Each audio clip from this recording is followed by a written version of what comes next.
Bonjour à tous. Bienvenue à ce rendez-vous économique présenté par Promotion Saguenay. Mon nom est Sandra Rossignol, je suis la vice-présidente et exécutive et directrice générale de la Chambre de commerce et d'industrie Saguenay-le-Fjord. Ça me fait vraiment plaisir de vous accueillir ce midi. Aujourd'hui, vous en apprendrez davantage sur le nouveau chantier des vies, un symbole du patrimoine maritime et industriel du Canada. Le plus grand constructeur naval de la nation et un fabricant dans le domaine de l'industrie lourde depuis presque 200 ans. C'est unique au Canada. Fondé en 1825 par le capitaine Allison Davy, qui n'est pas là ce midi, il n'a pas pu être là, cette date marque le début d'une longue et riche histoire pour Davy. Depuis sa création, des bateaux à vapeur ont été construits, en passant par des navires militaires munis de systèmes de combat sophistiqués, aux bateaux à propulsion diesel électrique, spécialisés dans l'exploitation pétrolière. Chantier des Vies, vous le savez, a vécu des tempêtes avec ses anciens propriétaires, mais la nouvelle administration cumule les succès depuis plus de 6 ans et il y a des contrats très lucratifs qui se profilent à l'horizon pour le chantier de Lévis. À vous d'en profiter et vous êtes là pour entendre ce qui va se passer dans les prochains mois, prochaines années. Avant de vous présenter nos 5 conférenciers de ce midi, permettez-moi d'entrée de jeu de saluer nos invités d'honneur. Richard Martel, député de Chicoutimi-Le-Fjord. Richard qui est là à chacun de nos événements. Merci Richard de suivre les activités de la Chambre de commerce de si près. Gérald Savard, est-ce que Gérald est arrivé? Gérald n'est pas arrivé. Gérald Savard, qui est préfet de la MRC du Fjord du Saguenay, qui devait être là ce midi, qui a sûrement dû avoir un dérangement de dernière minute. Claude Bouchard, directeur du développement industriel et des affaires corporatives à Promotion Saguenay. Bonjour Claude. Maître Jean-Pierre Lévesque, associé au bureau de Saguenay de Kane-Lamar. Louis-Philippe Lavigne, vice-président services financiers chez Banque Royale du Canada. Michel Potvin, conseiller municipal Ville-Saguenay, qui est aussi pro-maire, qui a fait un job extraordinaire dans les 2 derniers mois. Et bien sûr, nul autre que notre président de la Chambre de commerce et d'industrie Saguenay-le-Fjord et directeur général de Port-Saguenay, M. Carl Laberge.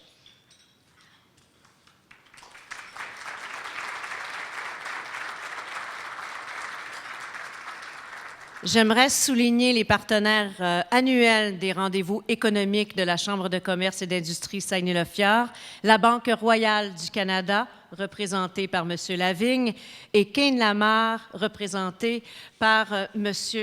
J'ai l'ancien nom, hein? Excuse-moi, Jean-Pierre Lévesque. Merci également aux partenaires annuels de la Chambre de commerce, la MRC du Fjord, Ville-Saguenay et Rio Tinto. Salutations spéciales également aux membres du conseil d'administration de la Chambre de commerce qui sont présents ce midi. Où sont-ils? Monsieur Grenon, est-ce qu'il est là, Monsieur Grenon? Ah, Monsieur Grenon, bonjour, représentant de l'UPA. Un petit mot pour vous dire qu'il y a des activités qui arrivent très bientôt. Le 8 mai, une conférence de Mme Pauline D'Amboise, qui est secrétaire générale et VP Gouvernance et Développement durable au Mouvement des Jardins. Le développement durable qui est une opportunité stratégique pour les entreprises. Le 15 mai, notre 3e rendez-vous technologique qui va parler du blockchain et de la transformation de vos affaires. Le 23 mai, le fabuleux Spin Contact annuel de l'Aile Jeunesse. Et le 31 mai, un emploi en sol québécois, une activité qui traite de l'immigration. Le déroulement maintenant pour les 45 prochaines minutes. Nous aurons la présentation de nos 5 conférenciers. Ce sera suivi d'une période de questions. Il y a un micro dans la salle. Vous vous levez, vous vous nommez, vous posez votre question. Ce sera suivi des rencontres B2B. Les entreprises se sont inscrites au préalable et ça se déroule dans 2 salles. Vous avez dû les avoir vues. Elles sont bien identifiées, la salle Armand Couture et la salle Robert Gravel. Alors, les rencontres se déroulent dans ces 2 salles-là. Vous avez votre heure de rencontre. C'est 5 minutes. Vous devez vous avoir entre les mains votre documentation, présenter votre entreprise. Et ensuite, les affaires vont se faire souvent bien après. On se lâche des petits coups de fil et on développe des contrats.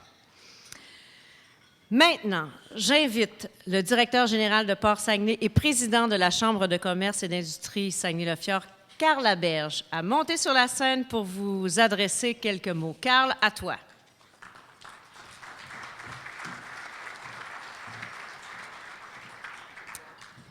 Merci beaucoup, Sandra. Premièrement, je veux vous souhaiter la bienvenue aussi. C'est un grand plaisir de vous voir aussi nombreux ici ce midi pour entendre nos conférenciers qui vont vous parler d'un sujet qui est un peu particulier, méconnu. Moi, j'évolue dans le monde maritime, là, pas au niveau de la construction navale, mais au Saguenay, on est une ville maritime, on ne s'identifie pas nécessairement beaucoup comme ça.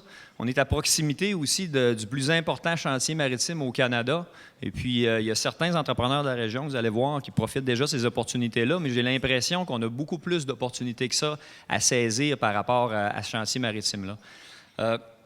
Moi, de la façon que je le vois, puis j'aime en parler, des fois, on dit, c'est pas pour nous autres, on n'est pas dans un bateau, on connaît pas ça. Tu sais, je me dis, on connaît pas ça. Chantier, une construction navale, là, c'est un gros chantier industriel, c'est ça que c'est. C'est un gros chantier industriel qui se renouvelle de bateau en bateau. Puis ici, dans la région, là, on est des gens qui sont reconnus pour être des spécialistes des chantiers industriels. On s'en va partout au Canada, puis même dans le monde, pour bâtir des chantiers industriels. On s'en va sur la Côte-Nord, on s'en va dans l'Ouest canadien, mais on ne va pas à Québec. Tu sais, Québec, c'est 2 heures de route, là. Puis c'est pas qu'on n'est pas compétitif, on est très compétitif. Les entreprises de Saguenay puis de la Chambre de commerce ici sont développées parce qu'on était très compétitifs. Fait que je pense que c'est juste que cette opportunité-là, peut-être qu'on ne l'a pas vue, qu'on l'a pas assez découvert. On a pensé que c'était peut-être pas pour nous autres, mais je pense qu'aujourd'hui, c'est une très belle occasion de mettre ça en valeur, de voir qu'est-ce que c'est, puis de se dire, c'est pour nous autres, il y a des opportunités. Puis la beauté de ce chantier-là, c'est que de la façon dont c'est parti, puis avec les contrats qui s'en viennent, c'est que contrairement à peut-être n'importe quel autre chantier de construction qui va durer 1 an, 2 ans, 3 ans, c'est un chantier que quelqu'un peut passer sa carrière dessus. Là, peut dire, moi, j'ai été un fournisseur ou un sous-contractant dans le chantier industriel de la Davie pendant 20 ans, 30 ans, 40 ans, limite. Là, ça fait déjà, comment Sandra, 180 ans qu'il était là? Bon, fait que, il y a déjà une longue histoire de construction navale ici, puis je pense que on est très, très bien positionné pour en profiter. Donc, ça va être très intéressant ce midi, puis je trouve ça différent. Pour ça, je suis très content de voir beaucoup de monde et de l'intérêt. On a aussi une annonce à faire aujourd'hui par rapport à la Chambre de commerce en lien avec le manufacturier. Il y a une initiative actuellement qui est déployée à grandeur du Québec via la Fédération des chambres de commerce du Québec, dans laquelle votre chambre de commerce fait partie, pour mettre en valeur les manufacturiers puis essayer de mieux adresser les besoins de ce secteur particulier-là au Québec. C'est des gens, là, vous êtes beaucoup des manufacturiers, des entrepreneurs ici dans la salle, des entreprises qui sont discrètes, qui font leur affaire. On est en business, on est très occupés. Des fois, on n'a pas assez de temps de faire valoir nos intérêts puis qu'est-ce qu'on a besoin. C'est ça qu'on veut essayer d'adresser via la Chambre de commerce puis servir du poids de la Fédération puis de tout le Québec pour être capable de bien adresser les enjeux qui s'adressent à vous autres. Puis une façon de faire ça puis de se servir du poids de la Chambre, c'est de participer à un comité local qui va être capable de relayer l'information puis nos préoccupations au niveau national, puis après ça, d'être entendu par les différents niveaux de gouvernement, puis de se servir de ce levier-là. C'est à ça que ça sert. La première utilité de la Chambre de commerce, là, c'est exactement ça. C'est d'avoir une force de réseau, que les entrepreneurs régionaux soient capables de se mettre ensemble, de faire valoir nos positions, puis faire valoir qu'est-ce qu'on a besoin. Ça, c'est une très, très belle opportunité, puis elle s'adresse aux manufacturiers. Puis j'ai envie de vous lire exactement le libellé là, du comité manufacturier. Donc, le comité manufacturier vise à bien comprendre les besoins et intérêts de cette catégorie de membres, travaille de concert avec ces derniers afin de porter leurs préoccupations au plan national. Le comité collabore étroitement avec la Chambre de commerce, la Fédération des chambres de commerce du Québec, profitant ainsi de son vaste réseau de 132 chambres. Le comité agit comme levier de concertation avec les autres organisations du milieu afin de proposer une offre complémentaire pour cette clientèle. Le comité développe des stratégies visant à renforcer l'implication des manufacturiers au sein de la Chambre de commerce. Il s'assure que les besoins de cette clientèle soient bien identifiés, tant sur le plan des services que de l'organisation d'activités à valeur ajoutée. Donc, ce comité-là, on va le former actuellement. Donc, s'il y a des gens qui sont intéressés, des membres qui sont intéressés à s'impliquer auprès de la Chambre, à s'impliquer dans ce comité-là, je vous invite à communiquer avec les gens de la Chambre, avec Sandra, l'équipe de Sandra, qui vont se faire un plaisir de vous donner plus d'informations, s'assurer que vous allez pouvoir vous impliquer là-dedans. Donc, c'est une super belle opportunité pour tout le monde, en fait. Sur ce, je vous souhaite une bonne conférence et un bon dîner. Je vous remercie encore une fois beaucoup pour votre présence puis pour votre membership aussi au sein de la Chambre de commerce. Merci. Au revoir.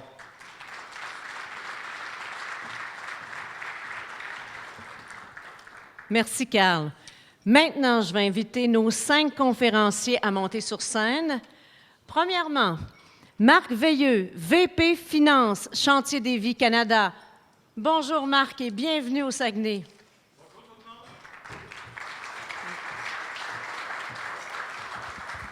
Frédéric Boisvert, VP des Affaires publiques, Chantier des Vies Canada. Bienvenue Frédéric. Jérémy Sitton, chef du développement technologique, Chantier maritime des Vies Canada. Pierre Drapeau, VP et porte-parole de l'Association des fournisseurs Chantier des Vies. Richard Tremblay, PDG de Charles Paul, VP Association des fournisseurs Chantier des Vies et gagnant du Dubuc Transfert d'entreprise et relève. Merci beaucoup, messieurs. On vous souhaite une excellente conférence et bon appétit à tous. On se retrouve un petit peu plus tard. Merci. Alors, bienvenue tout le monde. Mon nom est Pierre Drapeau. Je suis extrêmement honoré, et puis tous les membres de l'équipe ici aujourd'hui, on est honorés de vous rencontrer aujourd'hui, que vous preniez 2 heures de votre temps pour venir entendre parler de construction navale par le plus grand chantier naval au Canada. La construction navale, c'est un domaine, comme Carl l'a dit, qui est peut-être moins connu, mais qui fait partie de l'histoire industrielle du Québec. Et Chantier des Vies est en train de ramener ça parmi les secteurs les plus dynamiques au pays. Je vais reprendre quelques minutes seulement parce que la présentation la plus importante, c'est celle qui traite des contrats actuellement qui sont en négociation. Et c'est ce qui vous intéresse aujourd'hui, faire des affaires avec des vies. On est là pour ça aussi. Pour ma part, on a débuté il y a 1 an et demi environ une mobilisation des fournisseurs actuels de Davy. On a fait une tournée du Québec, chacune des régions. Il faut savoir qu'il y a 879 fournisseurs actuellement chez Davy dans 13 régions du Québec. On les a presque tous rencontrés là, depuis 1 an et demi. Et maintenant, la suite de cette mobilisation-là, c'est qu'il y a eu des bonnes nouvelles aussi. Évidemment, les politiques ont beaucoup entendu parler de Chantier des Vies parce que les fournisseurs en ont parlé aussi. Les élus municipaux, ici, quand on est venu il y a quelques mois au Saguenay, Mme la mairesse est sortie, M. Martel est sorti, M. Laberge, il y a beaucoup de monde qui sont sortis publiquement en faveur du Chantier des Vies.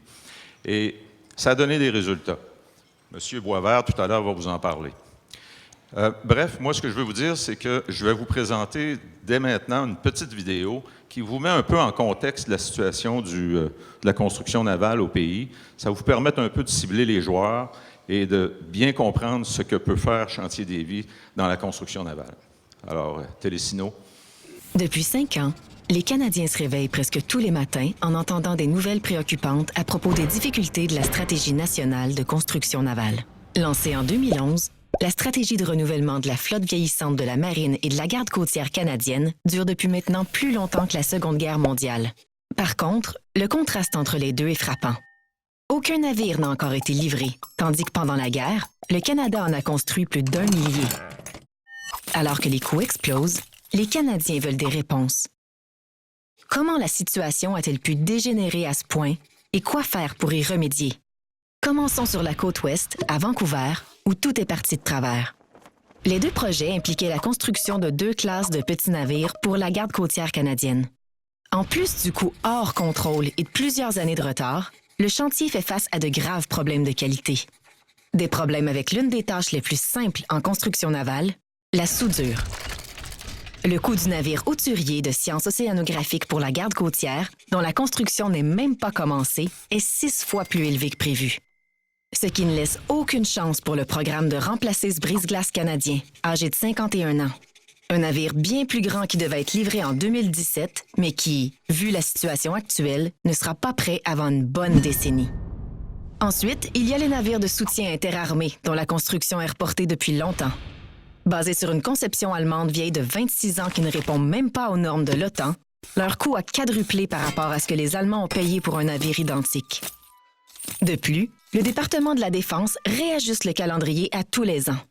La livraison a été initialement prévue pour 2017, ensuite pour 2019, pour 2021 et maintenant, et je cite, probablement pour 2023, donc sûrement pas avant 2025. Sur la côte Est, à Halifax, ça ne va pas mieux. Le premier projet, les navires de patrouille extra-côtiers et de l'Arctique, a déjà pris 4 ans de retard. Le Canada devra payer maintes fois plus par rapport à ce que d'autres ont payé pour des navires similaires. Pour ce qui est du navire de combat canadien, bon, les contribuables, bouchez-vous les oreilles. À 4 milliards de dollars chacun, nous payerons plus du double de ce que l'Angleterre a payé pour exactement le même design. Les retards ne sont qu'une partie du problème.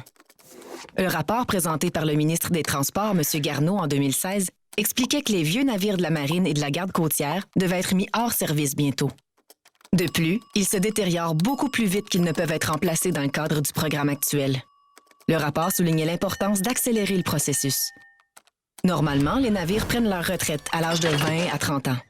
La médiocre performance de notre programme de construction navale fait en sorte que les bateaux de la Garde côtière ont maintenant en moyenne 36 ans. C'est-à-dire, la grande majorité de la flotte dépasse 30 ans et presque tous les navires devront être remplacés dans les 5 prochaines années. Et comme ça prend de 3 à 5 ans pour construire un bateau, le Canada doit s'en occuper dès maintenant. Tout le monde se demande comment en sommes-nous arrivés là? Pour répondre à cette question, on doit revenir 7 ans en arrière. En 2010, le plus grand chantier canadien, qui à lui seul possède plus de 50 de la capacité de production du pays, n'ayant plus de contrat, a dû déclarer faillite. Pendant ce temps, suite à un puissant lobbyisme de la part des petits chantiers, une stratégie a été précipitée à travers les paliers du gouvernement dans le but d'accélérer l'appel d'offres visant la construction de plusieurs bateaux. Du jamais vu dans l'industrie. Davy étant fermé, aucun autre chantier n'avait la capacité d'effectuer les travaux. Alors, au lieu d'évaluer les chantiers selon les critères établis dans l'industrie, tels que le prix, le calendrier, l'expérience, l'infrastructure, la disponibilité de la main-d'œuvre, la capacité de production et bien plus, il fallait plutôt que les gagnants de l'appel d'offres soient principalement déterminés en fonction de leur promesse de s'ajuster pour être capables de livrer la marchandise. Donc, même un chantier sans aucune expérience dans la construction des bateaux commandés pouvait décrocher le contrat. Et c'est ce qui est arrivé. Dans le fond, pas besoin d'être un grand chantier naval. Malgré les demandes de Davy de repousser le délai en 2011, des ententes non contraignantes ont été signées avec 2 chantiers navals. Cela leur a permis de négocier la construction d'un nombre concret de navires spécifiques pour la marine et la garde côtière. Le chantier de Halifax a pu négocier la construction d'un maximum de 5 navires de patrouille de l'Arctique et de 15 navires de combat pour la marine. Pour ce qui est de celui de Vancouver, à condition d'être capable de se développer assez pour construire de grands navires, sans frais pour les contribuables, lui aussi pouvait entrer en négociation. On parle ici de 4 petits navires, d'un grand brise-glace polaire pour la garde côtière et 2 navires ravitailleurs pour la marine. Mais 1 an plus tard, en 2012, Davy a été relancé. Et pendant que ses concurrents se démenaient à se construire un vrai chantier, Davy, fort de 190 ans d'expérience, a commencé à livrer de nombreux projets, incluant l'exportation de navires complexes pour le marché du gaz et pétrole, la réparation de brise-glace canadiens et la mise en service du plus grand navire jamais livré par un chantier au Canada. Davy est même devenu le premier chantier canadien à recevoir le titre prestigieux du meilleur chantier nord-américain de l'année. Au cours de cette période, Halifax et Vancouver n'ont livré aucun bateau dans le cadre de la nouvelle stratégie. Pire encore, les coûts de tous les projets ont explosé. Et malgré les grandes promesses faites au début de l'appel d'offres, la mise à niveau des 2 chantiers a bel et bien eu lieu, mais les contribuables en ont payé le prix. Et oui, les contribuables fédéraux et provinciaux ont fini par payer la facture, des millions de dollars de leur poche. Avec tout cet argent dépensé, une autre question se pose. Pourquoi n'arrive-t-il pas à livrer un seul navire depuis 7 ans? 2 mots, capacité et expérience.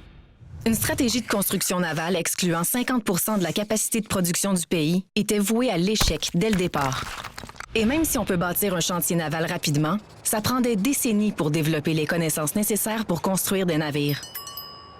Quand le directeur parlementaire du budget s'est rendu compte que 4 chantiers navals allemands parmi les meilleurs au monde ont travaillé ensemble pendant 5 ans pour construire un navire selon le même design, il a vite compris qu'il serait impossible de faire construire des navires de soutien interarmés dans un chantier dont l'expérience était limitée à de petits remorqueurs.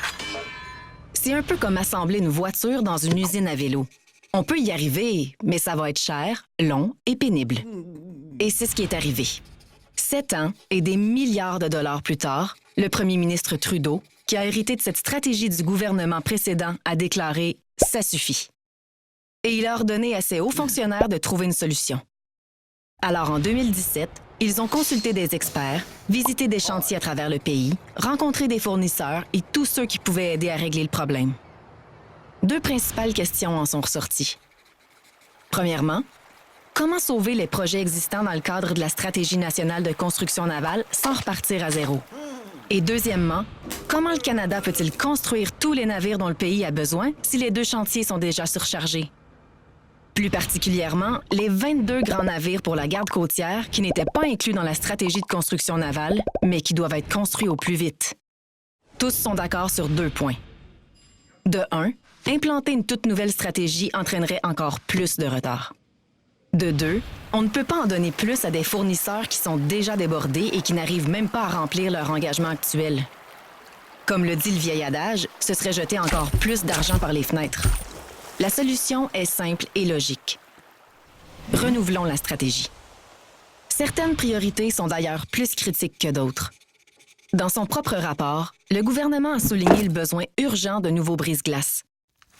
Donc, la première chose à faire, c'est de remplacer plusieurs classes de navires existants qui ont déjà atteint la fin de leur cycle de vie. De plus, vu les retards actuels, un 2e navire ravitailleur de la classe Resolve, qui peut être construit en moins de 2 ans, est absolument nécessaire. L'Obélix donnerait à la Marine royale canadienne la capacité d'opérer autant sur l'Atlantique que sur le Pacifique. Et si jamais les 2 navires de soutien interarmés finissaient par être construits, les 2 ravitailleurs de la classe Resolve permettraient à la Marine d'assurer une présence sur les 2 côtes tout en effectuant l'entretien et en réalisant des exercices et des missions à l'étranger. Ensuite, il existe la possibilité d'augmenter la capacité des programmes actuels qui ont accumulé d'énormes retards, particulièrement les NSI, les brise-glaces polaires et les navires de combat. Il suffirait d'appliquer la méthode de distribution et d'assemblage par bloc qui existe déjà dans la plupart des projets de construction navale à travers le monde. Il s'agit simplement de construire les différentes sections d'un navire dans plusieurs chantiers pour ensuite les assembler à un seul endroit. Résultat, sauver du temps et de l'argent. Grâce à cette méthode, tout le pays profiterait des retombées économiques. Une solution gagnante pour tous.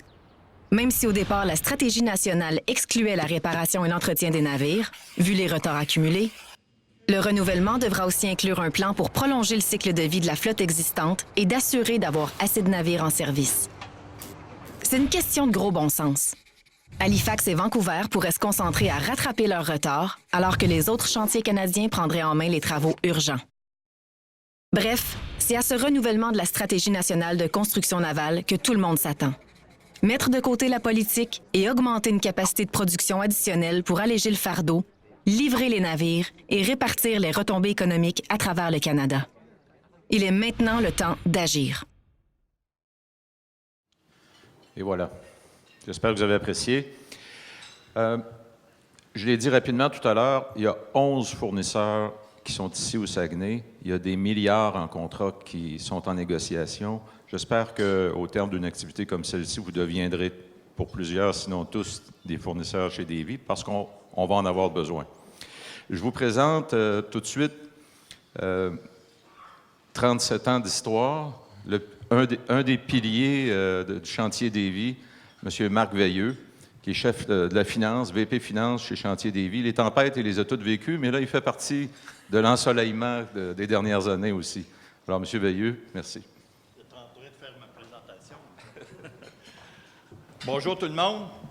C'est toujours intéressant de voir, quand nous avons à parler du Chantier Davy, qu'on a du monde comme aujourd'hui pour nous écouter. parce qu'il y a beaucoup de choses qui se sont dites pendant mes 37-38 ans que j'ai travaillé à Lévis, autant négatifs que positifs. Aujourd'hui, on va essayer de vous parler du positif.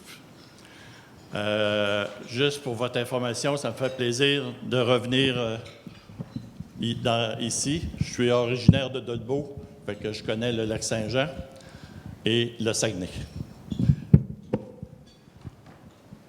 Lévis, on parle du nouveau Lévis. Du nouveau Lévis a commencé en 2012 parce que suite à l'appel d'offres qui avait eu lieu en 2011, le chantier Lévis n'a pas été sélectionné.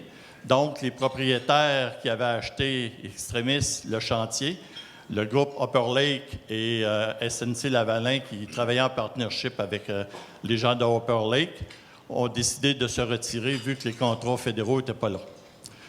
Pendant ce temps-là, un groupe qui est notre actionnaire actuel, ZM Industries Limitée, dont les deux personnes en arrière de ça sont Alex Weisfield et James Davis. Ces gens-là ont vu en 2012 tout le potentiel qu'on pouvait avoir sur le chantier Lévis. C'était des gens qui étaient des spécialistes dans les opérations marines en Europe et aussi dans le sauvetage financier, transactions financières. Ces gens-là voyaient un gros potentiel pour le Lévis et ils ont décidé d'acheter les actions de Upper Lake. Mais là, on est en 2012, il n'y a pas de contrat. On devait être à peu près une quarantaine de personnes dans le chantier. Tout est à refaire. Fait que ces gens-là ont décidé qu'il fallait partir. Ils ont réactivé les contrats CECON qu'on avait et on est allé chercher des gens qui avaient l'expertise maritime et on a livré les bateaux CECON. Après ça, on a livré les bateaux de la STQ, qui étaient des traversiers pour la Société des traversiers du Québec, qui sont les bateaux qui sont utilisés présentement à Tadoussac. Les premiers bateaux LNG, on les a construits. Ouais. Donc, ces gens-là voyaient une vision pour le chantier Lévis. Ils voulaient être reconnus comme le chantier naval numéro 1 au pays. On a beau dire qu'on est le plus gros chantier physiquement, mais on veut devenir les meilleurs. Ils voulaient qu'on devienne un fournisseur national ayant une capacité stratégique. C'est ce qui n'arrête pas d'essayer de vendre à tout le monde, au gouvernement, parce qu'on sait qu'il y a des demandes là. On voulait avoir des opportunités de carrière pour les travailleurs québécois et canadiens, pour nos jeunes. Il y a des emplois pour les soudeurs, les tuyauteurs, les ingénieurs. Il y a une grosse activité au chantier de Lévis. Et ils voulaient assurer une prospérité pour les générations à venir. Le chantier Lévis, c'est une vue des aires que vous voyez. Nous avons des cales sèches, la cale sèche Champlain, où on peut même mettre 3 bateaux. On a des lits de lancement. On a un autre cale sèche où on peut réparer des bateaux. On a des quais où on peut travailler, faire des réparations. Donc, il y a une structure physique qui existe, une capacité de construction, de réparation à Québec. Quand on arrive à Québec sur le fleuve, on voit le château Frontenac, mais on voit également le chantier Lévis. Puis quand vous êtes de l'autre côté de Québec, vous voyez les rues du chantier naval. M. Davis et M. Weisfield, quand ils sont arrivés, ils ont promis des choses.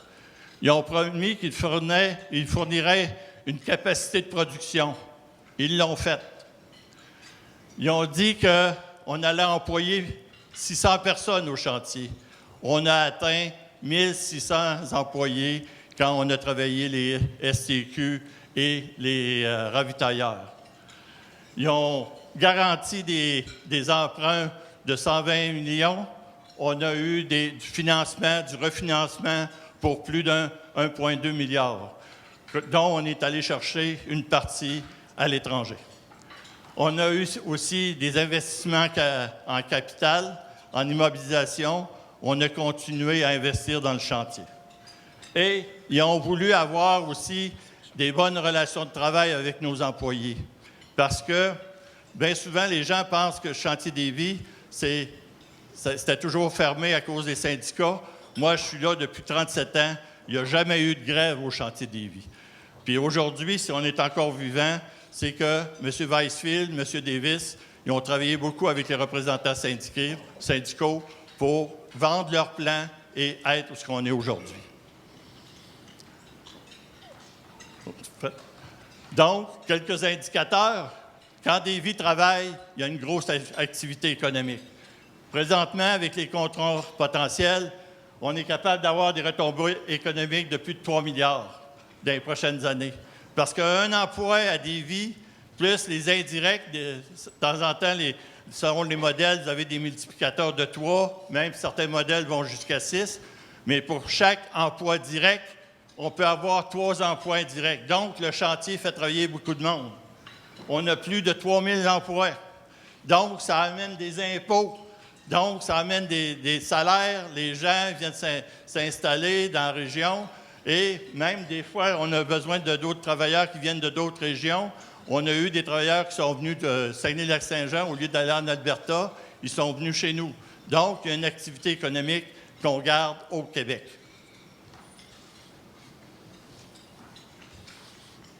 Et ce que je voulais vous montrer, c'est que ça, c'est l'Astérix. L'Astérix, c'est le bateau porte-conteneur qu'on a transformé en navire de ravitaillement, qu'on a financé et qui, aujourd'hui, on loue au gouvernement fédéral et où les gens de la marine sont très contents de ce produit-là. Et vous avez la photo de famille avec tous les travailleurs. Il y en a partout, et ce n'est pas juste sur le bord du bateau, il y en a dans le bateau. C'est tous les artisans qui ont participé à ça. Tout ce qui nous manquait sur la photo, c'est qu'on aurait fait installer tous les fournisseurs qui ont participé à cette activité-là pour faire une grande réalisation. En 2 ans, on a pu livrer ce bateau-là dans le temps et dans les budgets à la Marine canadienne. Et on est même prêt à en faire un autre. On parle souvent, ça c'est l'Astérix, on parle souvent du Obélix. On est prêt, Davy est prêt, nos fournisseurs sont prêts. Merci.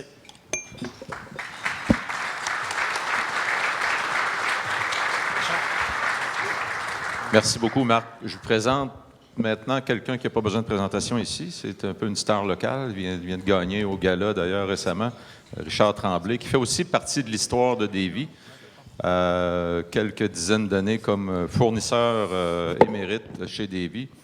Donc, à toi, Richard. Merci, Pierre. Tu exagères un peu, mais quand même. Alors, messieurs de la table d'honneur, madame, merci d'être là, amis et chers confrères entrepreneurs. Vraiment, je suis très heureux que vous soyez là. Je suis particulièrement heureux aujourd'hui en tant que vice-président de l'Association des fournisseurs et surtout comme premier dirigeant de Charles Paul d'accueillir à Saguenay l'équipe du nouveau Davy. Je parle de M. Boisvert, je parle de M. Veilleux, M. Ston et aussi Pierre Drapeau qui représente l'association. Merci Marc là, pour cette présentation, là, toujours convaincante. Alors, merci. C'est une vraie encyclopédie, Marc. Et il sait tout. Il sait tout. Après la présentation de l'association et la diffusion de la vidéo, je voudrais témoigner de l'expérience de Charles Paul comme fournisseur de la Davy. Depuis plus de 20 ans, Charles Paul a travaillé et travaille en sous-traitance à la fabrication de modules de coques, d'équipements et a fourni de la main-d'œuvre pour la construction de vaisseaux complexes de haute technologie destinés à l'exploitation pétrolière, la garde côtière, la Marine canadienne et la Société des traversiers du Québec. Pour la construction des 3 navires Second dont M. Veilleux a parlé tout à l'heure, Charles Paul a fabriqué plus de 100 modules en acier, pesant entre 20 et 120 tonnes, qui ont été assemblés pour former la coque des navires. Davy se chargeait d'une partie de la fabrication et Charles Paul de l'autre. Les retombées ont été de plus de 25 millions sur 2 ans. Cela a créé plus de 100 emplois. Afin de livrer les pièces hors normes, nous avons investi 750 000 $ pour modifier notre usine, pour enfouir des câbles d'Hydro-Québec, de Bell Canada, rehausser des lignes haute tension, modifier les feux de circulation pour les rendre pivotants, modifier les passages à niveau de Roberval-Saguenay pour les faire basculer. Tout ça sur un trajet de 8 km afin de pouvoir se rendre aux installations de Port-Saguenay. Ensuite, une fois à Port-Saguenay, il fallait les peinturer et les charger à bord des bateaux, à bord des barges. Ces modifications ont servi à consolider l'augmentation des volumes des pièces pouvant transiter vers les sites industriels de Saguenay. Et pour ce projet, Ville-Saguenay a mis en œuvre dans un temps record une amélioration de ses infrastructures du parc industriel et routier afin de pouvoir livrer ces pièces de très grande dimension à Port-Grand-Anse. Port-Saguenay a également fait des prouesses afin de donner à ces sites et infrastructures la possibilité de peinturer, d'entreposer et de charger les modules. Rio Tinto a accepté de modifier le parcours de ces lignes haute tension en les rehaussant. Les employés de Charles Paul se sont formés, se sont adaptés à de nouvelles techniques de travail. Ils ont mis en commun leurs idées afin de réaliser et maîtriser des travaux d'une envergure surprenante. Plus récemment, avec l'arrivée des nouveaux propriétaires, une campagne de modernisation au coût de 40 millions fut réalisée tambour battant. Et croyez-moi, ça a été bien fait et rapidement. Ils ont implanté une philosophie de gestion ouverte, innovante, qui se fonde sur les compétences, la science et un écosystème de sous-traitants de toute discipline. Puis je vous rappelle, comme M. Veilleux disait, on est 900, autour de 900 au Québec seulement. C'est tout un écosystème. Puis il faut qu'il s'élargisse. Charles Paul a participé à la construction des traversiers Tadoussac-Baie-Sainte-Catherine et le fabuleux navire ravitailleur Astérix, qui fait saliver les militaires de plusieurs pays. L'équivalent de 65 travailleurs de Charles Paul ont collaboré pendant 2 ans avec les équipes de Davie. Plus de 30 milliards de contrats restent à octroyer avec la Marine canadienne et la Garde côtière. Cela représente un potentiel d'affaires gigantesque pour la Davie et son réseau de sous-traitants. Juste pour se mettre dans le contexte régional, parce qu'on est une région d'aluminium, là, 30 milliards, c'est 10 alumineries, ça. Fait que sur 20 ans. Ça fait que c'est de l'ouvrage, là, il y a de la place pour tous. Fait que il faut travailler à faire en sorte que ces contrats-là aboutissent.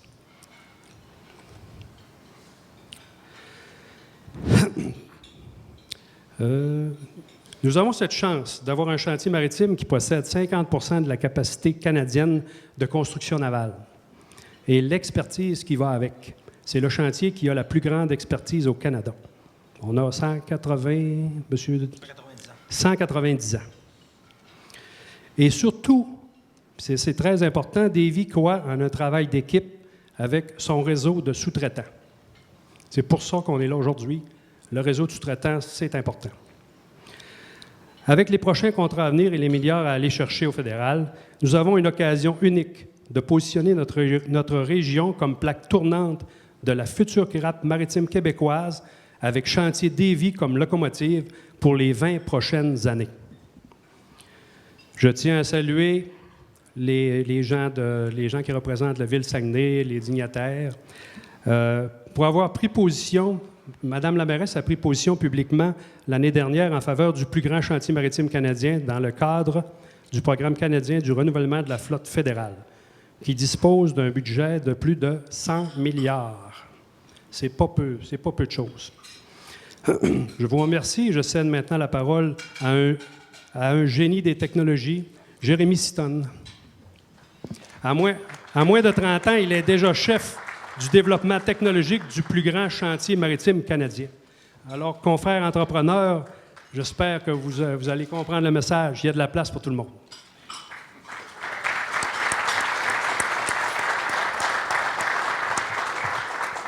Bonjour à tous. Merci d'être venus aujourd'hui pour nous rencontrer.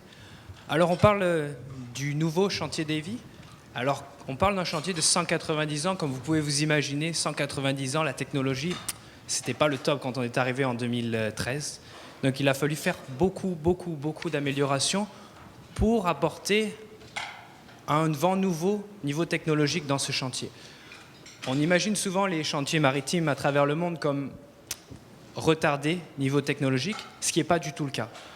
Quand on regarde un peu les chantiers en Chine, au Japon ou en Corée, ils sont très avancés, beaucoup plus que nous, on l'était à l'époque quand on arrivait vers le chantier. Quand on se compare par exemple aux autres chantiers qui sont sur la côte Est et la côte Ouest, la philosophie est différente. Nous, notre philosophie, c'est le nouveau chantier Davy, c'est apporter de l'aide à nos travailleurs. Et pour leur apporter de l'aide, moi je pense que la technologie apporte beaucoup d'aide. Alors notre vision, c'est de transformer le chantier, que j'appelle le chantier 1.0, en chantier naval 2.0. Alors on entend souvent industrie 3.0 en ce moment. L'industrie du naval n'est pas encore prête pour ça. Donc il va falloir qu'on travaille beaucoup pour l'amener à ce niveau-là. On a fait rentrer beaucoup de manufacturiers de logiciels dans le chantier pour venir nous aider à améliorer nos processus, à améliorer nos services, à améliorer l'architecture du chantier. On a fait rentrer des gens comme Aveva, qui est le leader mondial dans la construction de logiciels de construction navale. On est capable de modéliser en 3D un bateau complètement jusqu'au moindre boulon du bateau. Donc ça nous permet à l'avance de savoir, on dit qu'on a besoin d'une plaque d'acier, on sait que cette plaque d'acier, il faut 6 mois pour l'avoir parce que nos fournisseurs ils nous disent c'est 6 mois de délai. Notre logiciel est capable de nous dire bon, on sait que cette plaque d'acier, on va en avoir besoin dans 4 mois, il faut 6 mois pour l'avoir, il va nous déclencher automatiquement quand est-ce qu'on a besoin de passer la commande chez vous. Alors l'objectif ici, ça va être vraiment de vous incorporer à nous, vous faire partie de notre famille, et vraiment que quand on parle d'un sous-traitant, moi j'aimerais qu'on change et qu'on dise c'est un partenaire de Davy, et non plus un sous-traitant, vous vraiment faire partie de la famille. Alors pour ça, je vais vous donner l'exemple du programme des frégates qui va arriver d'ici une année, l'année prochaine. On va être connecté complètement avec les militaires pour leur donner du feedback sur le progrès. Alors nous, on est capable de faire ça dans le chantier, de donner un feedback en temps réel sur ce qui se passe à bord du bateau. Alors là, on vous donne un exemple. C'est un électricien qui est à bord du bateau de l'Astérix qui était capable de visualiser le dessin pour connecter ses câbles directement à bord du bateau et de poser des questions directement au manufacturier qui était, lui, en Croatie, pour avoir plus d'informations, car il y avait des petits soucis au niveau des dessins. Vous imaginez que juste en faisant ça, le temps qu'on a pu gagner en discutant directement à bord du bateau avec le fournisseur. L'objectif, il est vraiment là.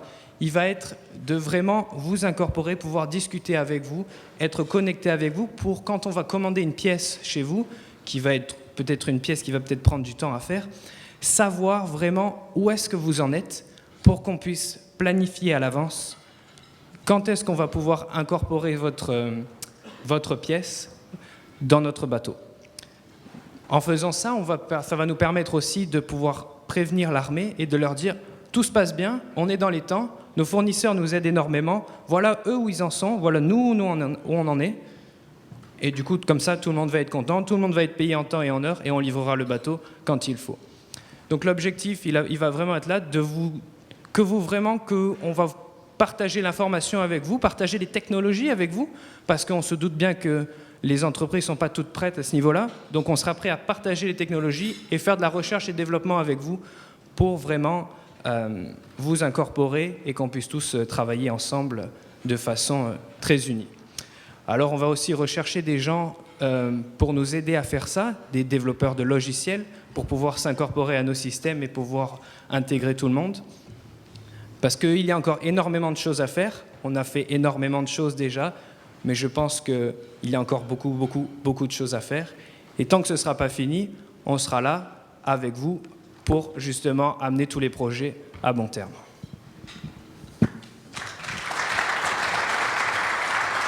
Merci beaucoup, M. Siston.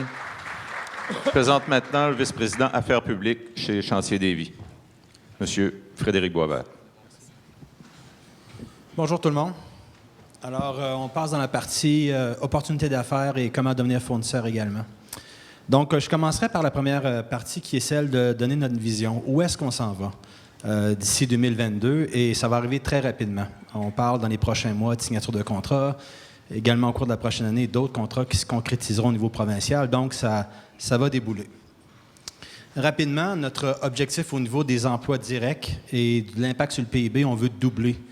Ce que vous avez vu tantôt au niveau des indicateurs, c'est la période 2018-2022.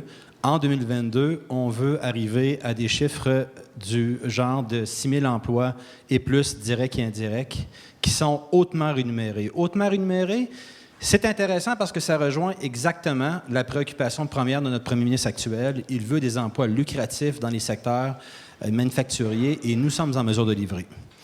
Évidemment, notre empreinte régionale, elle est impressionnante. Vous allez le voir dans les prochaines slides, mais je tiens à vous dire que Chantier des Vies, on a une présence à Montréal, mais on est ancré dans 13 régions administratives au Québec. On veut également devenir le leader dans le domaine de la construction navale. On l'est déjà au Canada, mais on veut se tailler une niche au niveau mondial grâce à notre réseau vibrant de fournisseurs québécois. Également, et on a réalisé des prouesses à cet égard-là, on veut devenir un chef de file en technologie propre. On va vous montrer dans les prochaines slides des prouesses qu'on a réussi tant au niveau de traversier à gaz naturel liquéfié, donc le mode de propulsion GNL.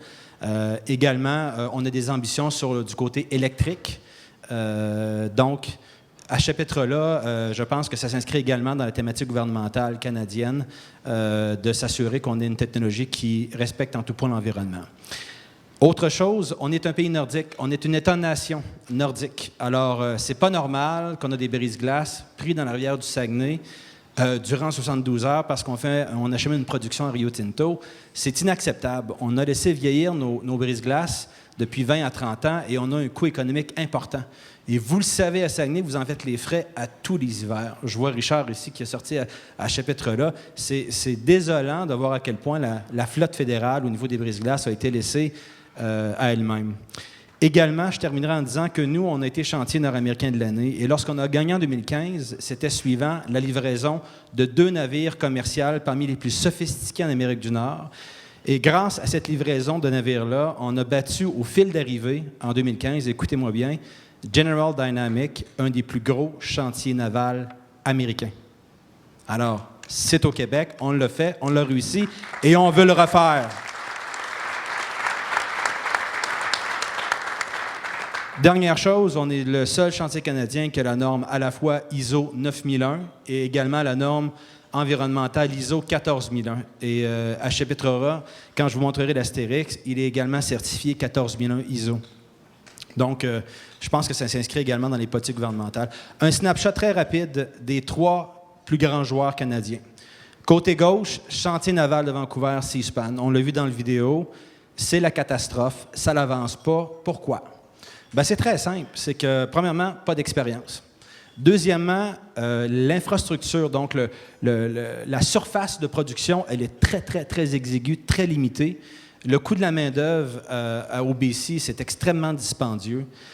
Ils n'ont qu'une cale sèche actuellement pour pouvoir construire des navires. Donc, toute la production, si tu as une séquence de 6 navires et que ton premier navire est en retard de 5 à 6 ans, c'est la catastrophe parce que il y a un impact qui découle du 2e, 3e, 4e navire.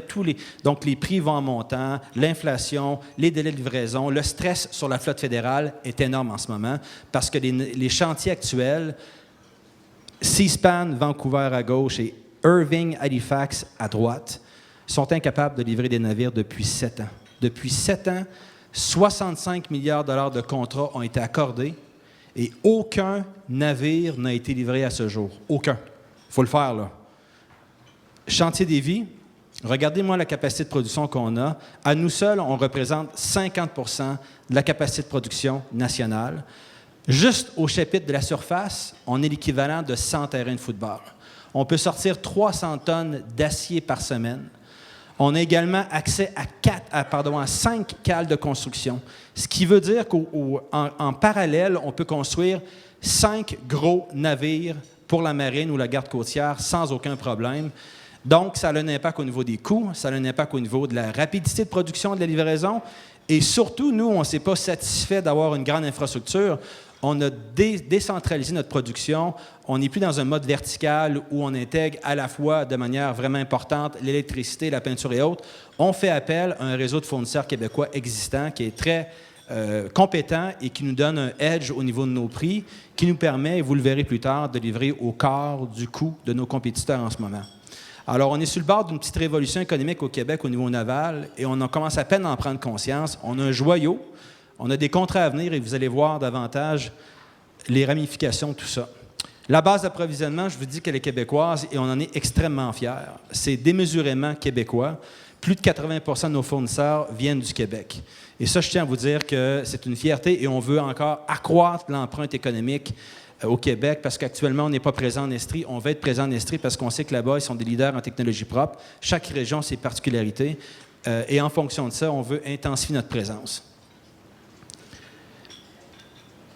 Quelques réalisations. On a fait beaucoup de contrats de redoubage. En fait, je tiens à vous dire que tous les contrats fédéraux que nous avons eus depuis la relance de Chantier des Vies en 2012 ont tous été livrés dans les temps et dans les budgets établis. Alors, on est vraiment fiers de ça. C'est notre image de marque depuis 6 ans et on entend garder ça pour très longtemps. Le Seacon Pride, le navire au milieu, ça a été celui qui nous a permis d'obtenir le prix du chantier maritime nord-américain de l'année en 2015. Vous voyez le Armand-Imbaud au milieu vers le bas. C'est le premier traversier à propulsion à gaz naturel liquéfié. Et on a battu au fil d'arrivée Fincantieri, qui à l'époque, rappelez-vous, a livré le FA Imbaud. Et je ne m'étendrai pas plus là-dessus parce qu'on connaît ce qui s'est passé avec le FA Imbaud. A eu plusieurs problèmes avec son GNL durant des années. Maintenant, c'est d'autres choses maintenant. Mais bref, on est très fiers d'avoir maîtrisé cette technologie-là qui, encore une fois, vous le savez, même au Saguenay, il y a des ramifications au niveau des pipelines qui veulent se faire acheminer jusqu'ici. Donc, le GNL, c'est une énergie du futur. Vous voyez en bas à droite les 3 brise-glaces qui sont en cours de conversion et dont je vous parlerai un peu plus tard en termes de besoins qu'on a au niveau des fournisseurs. 3 brise-glaces. Et ça vous dit tout sur le génie des propriétaires actuels que sont Alex Weisfield et James Davis. Ils se sont rendus compte depuis quelques années qu'il y a un problème de capacité de glaciation sur le Saint-Laurent. Donc, on voit régulièrement des traversées du STQ qui restent pris durant 5 heures dans la glace. Les passagers sont prisonniers du fleuve. Et ça, encore une fois, cet hiver, ce qu'on avait plutôt, c'était un bouchon au niveau du lac Saint-Pierre. Plusieurs cargos ont resté pris pendant des journées de temps. C'est inacceptable pour un corridor commercial aussi important que le fleuve Saint-Laurent. Donc, lorsqu'ils ont vu le problème, ils ont fait l'achat d'options sur 3 brise-glaces parmi les plus puissants au monde. Malheureusement, il y avait un 4e qui n'a pas été retenu. Richard, tu t'en rappelleras, c'est le Havik, le brise-glace de classe polaire, qui aurait pu faire une job de l'enfer dans l'Arctique actuellement, alors qu'on perd du territoire aux dépens des Russes et des Chinois. Donc, ces 3 brise-glaces-là sont en cours de conversion. On a déjà livré un brise-glace. Et là on voit que c'est des brise-glaces qui existent, mais il y a beaucoup de travaux à faire dessus.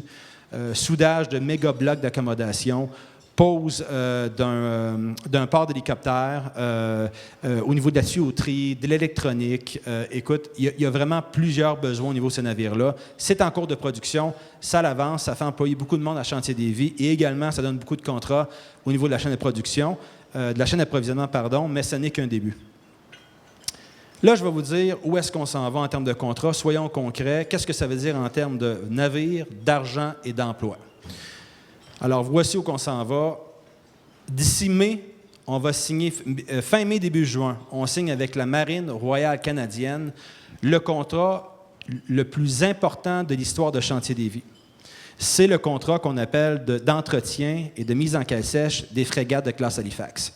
Ce contrat-là, qui va durer 10 ans, imaginez-vous pour les fournisseurs la qualité de la relation d'affaires qu'on peut développer sur 10 ans, va dégager un impact direct en termes de contrat d'au minimum 1,5 milliard, mais il n'est pas exclu qu'on dépense le 2 milliards au cours des 10 ans. Ça, c'est les premiers coûts initiaux qui ont été factorisés dans les négociations, mais ça va aller vers le haut.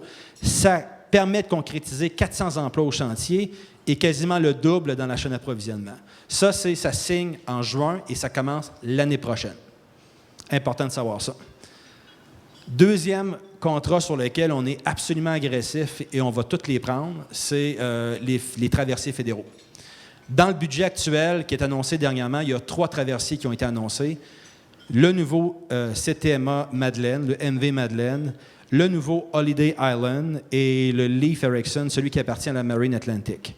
Ces 3 traversiers-là, juste ces 3-là, nous permet de sécuriser près de 1 milliard de dollars en contrat sur une période d'environ 5 à 6 ans, parce qu'on va les faire en parallèle, mais évidemment, on veut s'assurer d'avoir un bloc de travailleurs qui reste longtemps, donc on essaie de faire en sorte qu'on puisse avoir une production qui nous assure un bloc permanent de à peu près 1000 à 1100 employés, et vous allez voir, les chiffres vont s'additionner au niveau des emplois.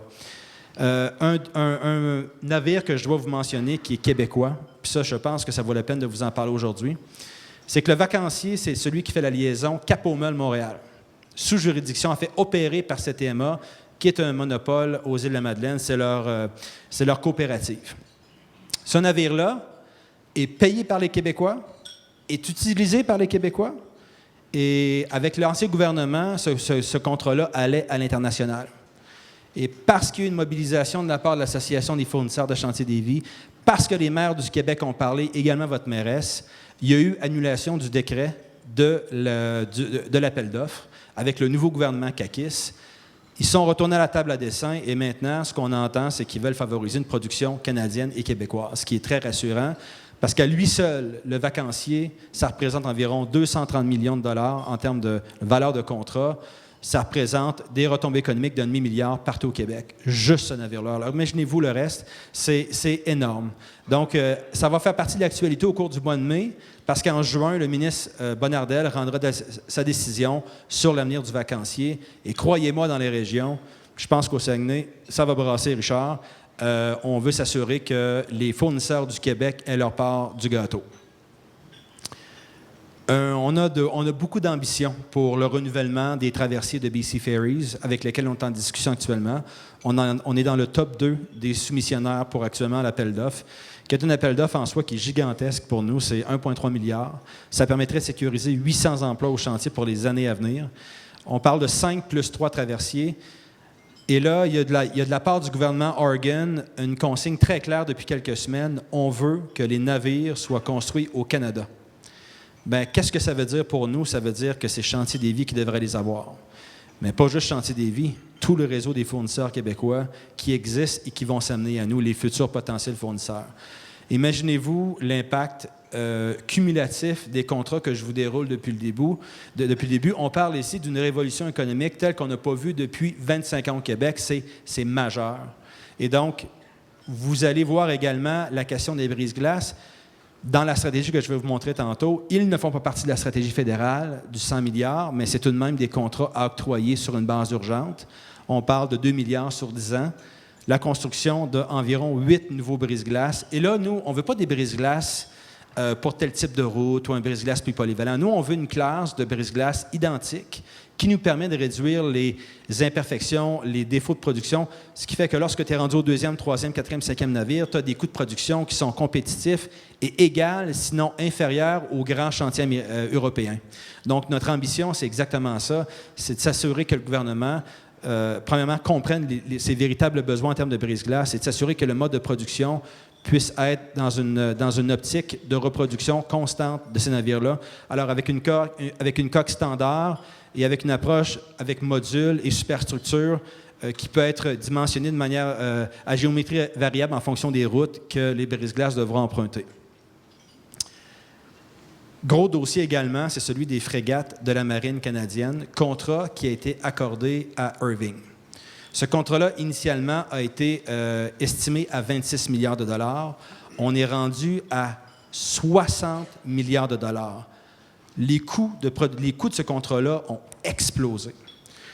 Et il n'y a pas matière à croire, avec ce qui se passe à Irving, qui n'a pas encore livré les premiers navires EOPS qui doivent livrer avant ces frégates-là, qu'ils vont arriver à livrer à temps leurs marchandises. Ce qui fait que, et Marc s'en souviendra, à l'époque des frégates de Trump et du programme, historiquement, c'est toujours qu'est-ce qui se passe. Les frégates se font donner dans les maritimes et reviennent au Québec par la suite parce qu'ils ne sont pas capables de fournir la marchandise. Nous, notre ambition, ce n'est pas de toutes les faire, on veut en prendre la moitié.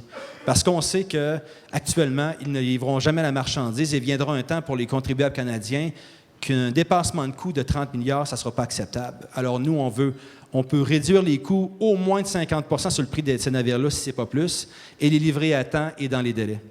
Donc, ça, c'est un contrat qu'on peut estimer cette portion-là à 10 milliards. Nous, là, on peut livrer 6 frégates à 10 milliards. Comparez ça à 60 milliards pour 15 frégates avec Halifax, vous allez tout comprendre.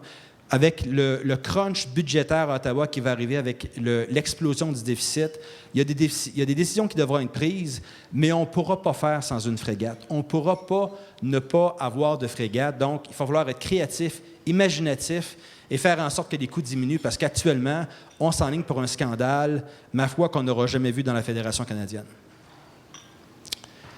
En un mot, c'est quoi la stratégie? Bien, vous la voyez ici. En fait, en une image.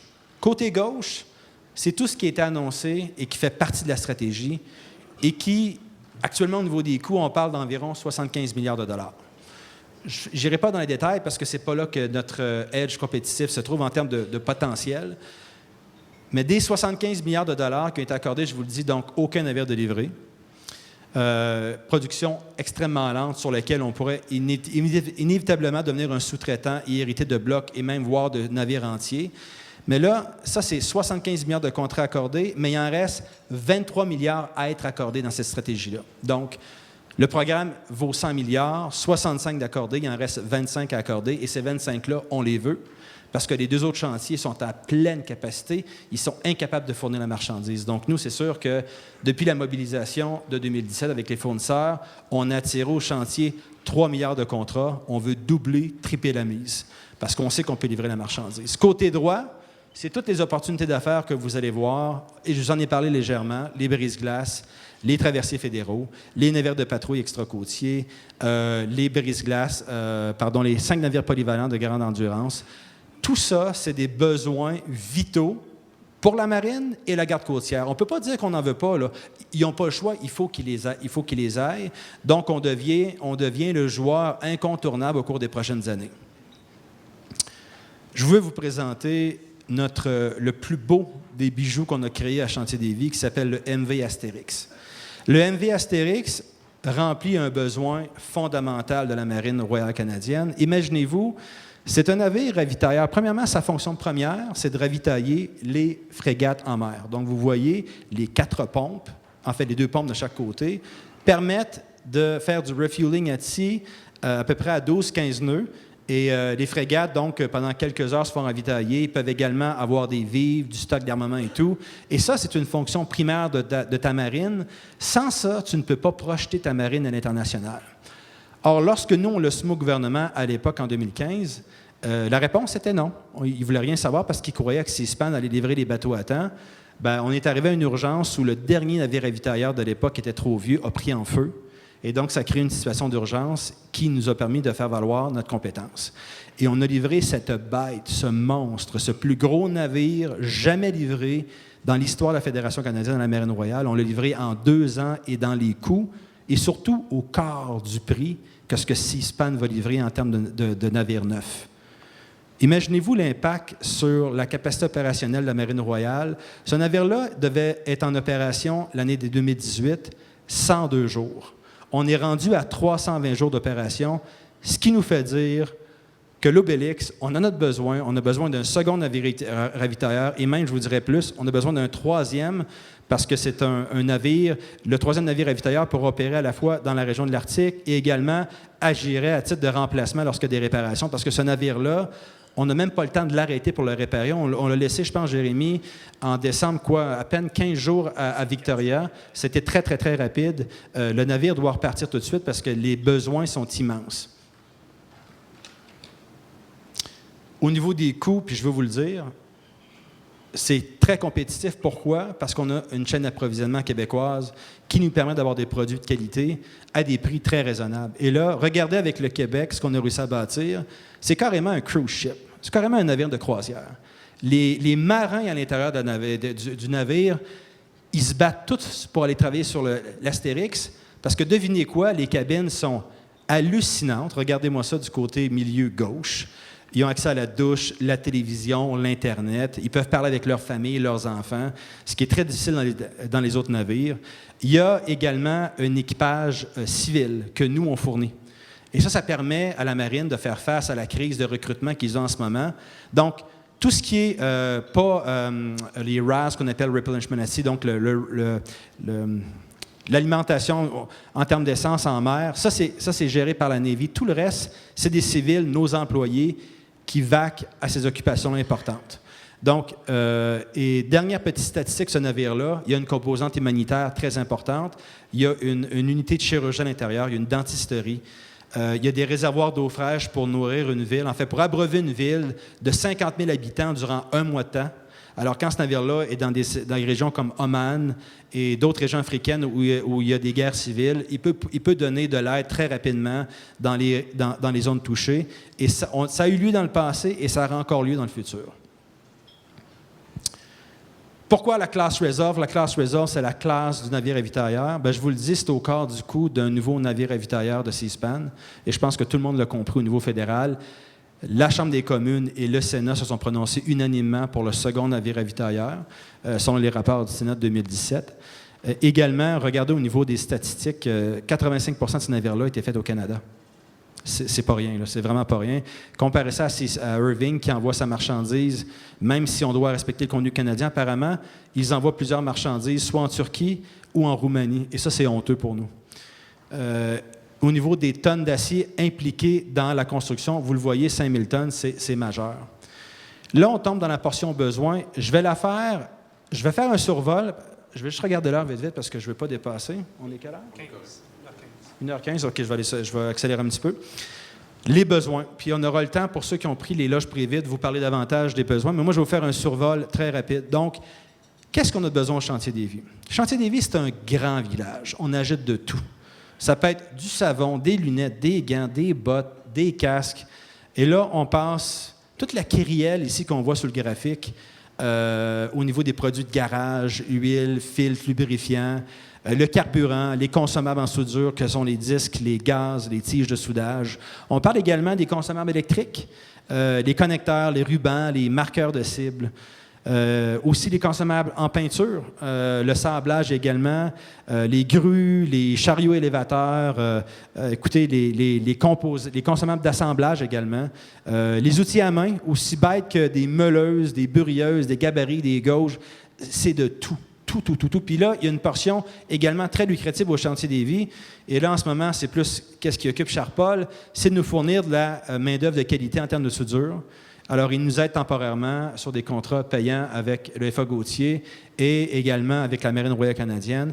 Et donc, ça permet à des employés de la région de gagner des salaires supérieurs grâce à l'intégration au plus grand chantier naval canadien. Vous voyez encore un petit peu plus des descriptifs par rapport aux besoins. Là, on va plus dans les détails de ce qu'on a eu de besoin pour l'Astérix. Je les mentionne très rapidement pour vous. On parle notamment du système de propulsion, l'équipement mécanique, les boyaux, l'acier, la peinture, les escaliers, même les blocs d'accommodation au niveau des chambres.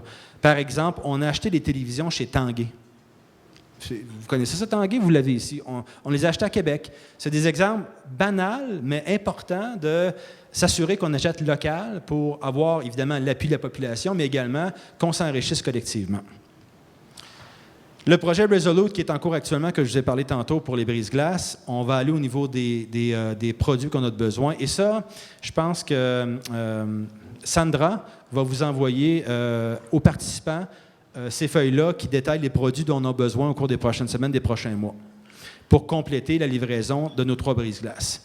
Et donc, sans aller dans tous les détails, là, on parle, par exemple, renouvellement en acier des manchons des cubriers, des systèmes d'eau potable, les pompes à eau, équipements en centre d'entraînement.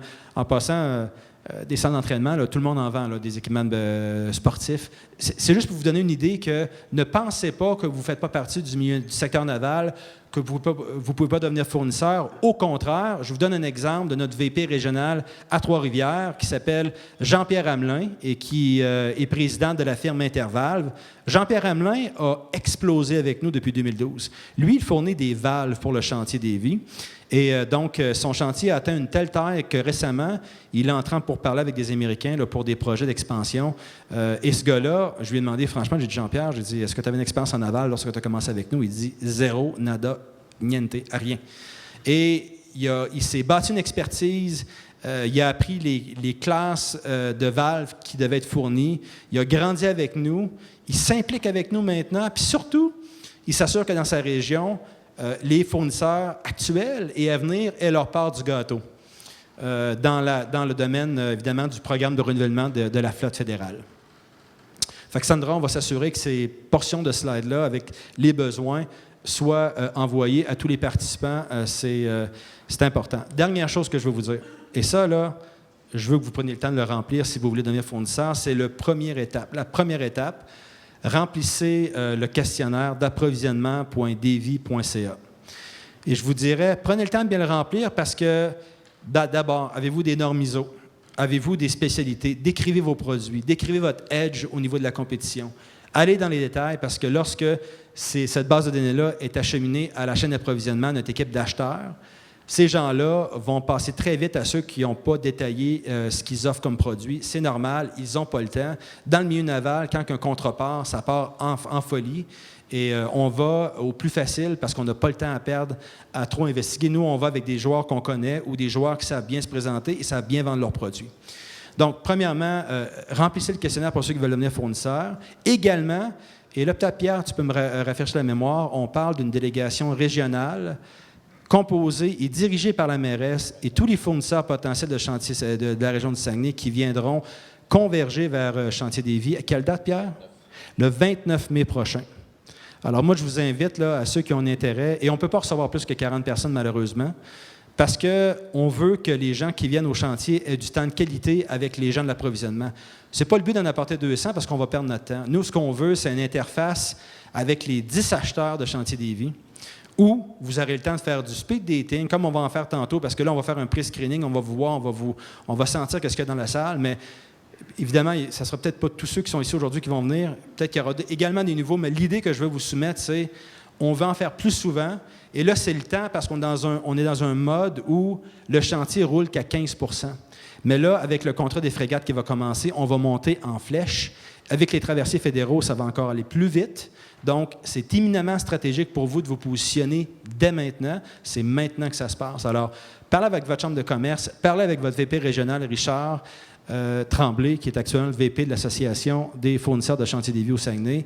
Et je pense que c'est le début d'une grande aventure pour le Saguenay. C'est le début d'une méga mobilisation économique pour le Québec. Et c'est en fait la concrétisation de ce qu'aurait dû être la stratégie fédérale de construction navale.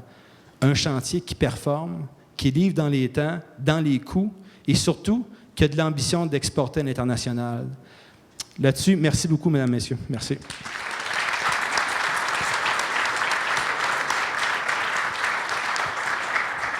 Merci beaucoup, Frédéric. Écoutez, on a quelques minutes pour des questions. Je ne sais pas si certains d'entre vous ont le goût de s'adresser à l'un de nos interlocuteurs. Ne vous gênez pas, il y a un micro dans la salle. Peut-être que je peux dégeler un peu la salle. Vraiment intéressant. Hein? On a travaillé ensemble depuis 2 semaines et vraiment, vous êtes une équipe fantastique. Les gens de Promotion Saguenay avec qui j'ai partagé aussi les 2 dernières semaines. Et vous avez parlé, Frédéric a parlé du navire Astérix et qu'il y avait Obélix qui suivrait. Mais c'est quand, ça? Y a-t-il une date? Y a-t-il un contrat qui va arriver bientôt? Ça veut dire quoi, là, concrètement? Quelle bonne question. L'Obélix devait initialement être livré, commencer la production en début 2018. Le nouveau gouvernement, lorsqu'il est arrivé en poste, le gouvernement actuel, a mis un stop sur ça parce qu'ils ont prétendu qu'il n'y avait pas de besoin. Or, nous, notre prétention, puis on ne se gênera jamais de le dire, écoutez, si on a un navire ravitailleur et qu'on a 2 côtes, 2 littorales, c'est inconcevable comme partenaire de l'OTAN qu'on n'ait pas à tout le moins un minimum de 2 navires ravitailleurs. Donc, on a espoir que si jamais on ne nous octroie pas l'Obélix, qu'on rejoindra la chaîne d'approvisionnement de C-SPAN. Mais ce qu'on a entendu dernièrement, puis je fais référence à la présence de Richard qui est ici aujourd'hui, je ne veux pas faire de politique parce qu'on s'entend bien avec les libéraux, mais également avec les conservateurs. M. Scheer a promis que lorsqu'il viendra au pouvoir, qu'il donnerait le navire Obélix à Chantier-Lévis parce que la Marine royale en a besoin. Ça se peut également que les libéraux changent d'idée. Puis ça va être parfait comme ça également. Moi, ce que je veux vous dire aujourd'hui, c'est que comme marine, c'est notre crédibilité internationale qui est en jeu.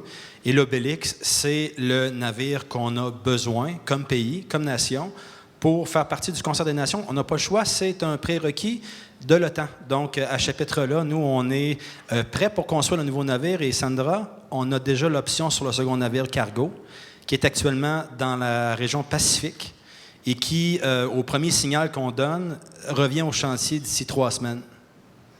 Donc, on est prêt à livrer l'Obélix très rapidement. Puis ça, je vais vous dire, en termes de contrat, là, c'est instantané parce que c'est un projet de conversion et non pas une nouvelle construction. Énormément de contrats au niveau des fournisseurs, une embauche massive au chantier et dans la chaîne d'approvisionnement. Et je vais vous dire qu'on est vraiment prêt pour ça. Exactement, Richard. C'est un repeat de ce qu'on a fait. Donc, on peut même, imaginez-vous, l'Astérix, on l'a livré à 650 millions de dollars. Nos propriétaires sont audacieux. Ils ont dit, attends un petit peu, là, on vous offre l'Obélix à 500 millions de dollars. Là, on est rendu, comparer ça à 2 milliards pour le même navire à Seaspan, tu n'as plus besoin d'explication. On est winner sur toute la ligne. Merci, Sandra. Merci, Frédéric. Pas de questions, j'imagine que vous allez en poser lors des rencontres privées. Alors, merci beaucoup, Marc Veilleux, Frédéric Boisvert, Richard Tremblay, Jérémy Sitton et Pierre Drapeau. Et d'ailleurs, on vous a parlé tout à l'heure, on a lancé le comité manufacturier et j'aimerais inviter l'Association des fournisseurs de la Davie à en faire partie. Ça va nous faire plaisir. Ça va nous faire plaisir. Juste un petit mot. Les gens de l'Association des fournisseurs de la Davie, là, je mets mon chapeau de l'Association des fournisseurs. On a Jacques Grimard qui en fait partie, Dominique Tremblay d'MYK, M. Desjardins. Et il y aura de la place pour d'autres. Ce que j'ai oublié tout à l'heure, les retombées depuis 2008 au Saguenay-Lac-Saint-Jean, ça a été 35 millions. Donc, puis c'était pas connu, puis le chantier maritime n'était pas nécessairement beaucoup occupé, mais c'est extrêmement important. On a parlé de 30 milliards sur 20 ans. Vous êtes capable de faire des chiffres, là. On est capable de multiplier ce chiffre d'affaires-là au Saguenay-Lac-Saint-Jean par 10, etc. À nous autres, là, de prendre les rênes puis de se faire valoir. Ça, c'est extrêmement important. Encore une fois, comme pas vice-président de l'Association des fournisseurs, je ne parle pas au nom de la Davie, là, mais ce que je sais, c'est qu'on est 23 % de la population du Canada et on n'a seulement que 2 % des contrats de la marine canadienne et de la garde côtière. Il y a un déséquilibre qu'il faut faire en sorte que ça se ramène. D'où l'Association des fournisseurs de la Davie.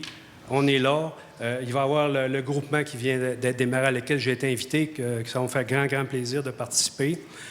Alors, chaque fois qu'on va pouvoir parler de la Davie, puis on est des entrepreneurs, on est des ambassadeurs, il faut prendre le bâton du pèlerin puis garder, là, ça nous prend notre part, OK? Puis les anciennes rumeurs que la Davie, ça n'existe plus, c'est pas vrai, ça. OK? On fait des bonnes affaires avec la Davie, ils payent très bien, ils négocient dur. Une fois que c'est négocié, ils tiennent parole. Ça fait que ça, c'est extrêmement Comme important. toi, ça, Richard? Faudrait demander ça à Lison. Alors, en tout cas, encore une fois, merci. Vous avez répondu en grand nombre. Confrères entrepreneurs, le message est lancé. N'hésitez pas. Merci encore. L'organisation, l'autobus là, qui va aller à la Davie, avec Sandra, avec M. Bouchard de Promotion Saguenay, avec la mairesse qui va être présente aussi au voyage. Mais je pense que ça va être important, ceux qui sont intéressés, là, de communiquer avec ces gens-là, avec Claude. Je pense que ça va être un voyage extrêmement intéressant. Puis vous allez voir que le chantier maritime, c'est impressionnant. Merci. D'ailleurs, dans la documentation que je vais vous faire suivre les coordonnées de Claude Bouchard, si jamais vous ne les avez pas. Probablement que vous les avez tous, parce que Claude est à Promotion Saguenay, un pilier de Promotion Saguenay. D'ailleurs, merci beaucoup à Promotion Saguenay d'avoir présenté ce rendez-vous économique. Claude, Priscilla, Martin, qui est là également, nouveau chez Promotion Saguenay. On a travaillé beaucoup ensemble là, les 2 dernières semaines et vraiment, vous êtes une super belle gang. Merci beaucoup. Je vous dis merci d'avoir été là. Vous êtes plusieurs nouveaux visages. Richard a travaillé beaucoup aussi, vous a téléphoné. Merci d'être là et merci de donner de la force à votre chambre de commerce. On est là pour vous faire des affaires. On est là des fois pour vous divertir, mais pas dans les rendez-vous économiques. On est là pour que vous fassiez des affaires. Et on est là pour vous également, pour vous entendre et pour vous défendre. Alors, votre chambre de commerce est très active et est là pour vous. Je vous souhaite un bon après-midi. Je vous envoie un petit courriel là, d'ici demain. Vous allez recevoir de nos nouvelles. Merci beaucoup. Et j'inviterai mes amis de la table d'honneur à venir nous rejoindre parce qu'on va prendre une photo officielle. Merci Richard. Merci M. Savard. Merci M. Lavigne. Michel, M. de Cain-Lamar. Merci beaucoup à vous tous et bon après-midi. Au revoir.